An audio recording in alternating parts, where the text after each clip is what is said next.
vài lâu cô lê tu chỉ bằng cái ghé dinh e cô mò có gì đi in na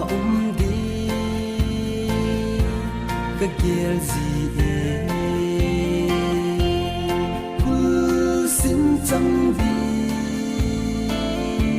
cái ghé thấy him him cô gì lấy ra achun le zo mai lâu coi đêm hè pa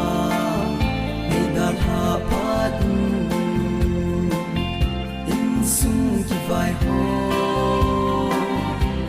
bụi dâu ta nắng giao lâu vinh ni đàn giống để khiêu thì lâu làm mèo happy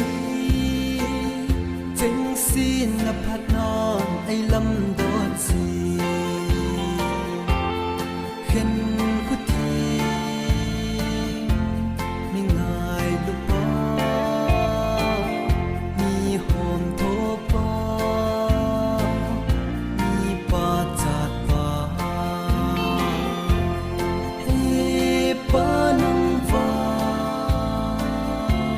để ít lâu thế lâu gì lấy ra achun le zo mai lâu coi đêm hè pa ngày đàn hạ phát in sung chỉ vài ho bụi dâu ta nắng giao lâu vinh nốt ni đàn giống để khiêu thì lâu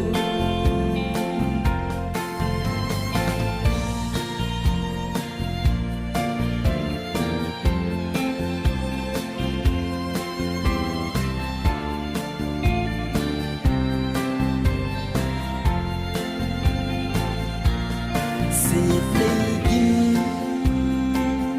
vẫn thấy dâu xì nó gal cái ta gì mà xa pului pilui tranh tổ nô min lên mây tàn ô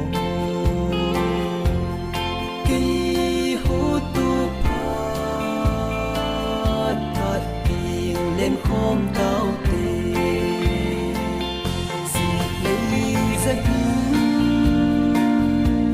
achun le zo mai lâu coi đêm hè pa ngày đàn hạ phát in sung chỉ vài ho bụi dâu ta nắng giao lâu vinh nốt ni đàn giống để khiêu thấy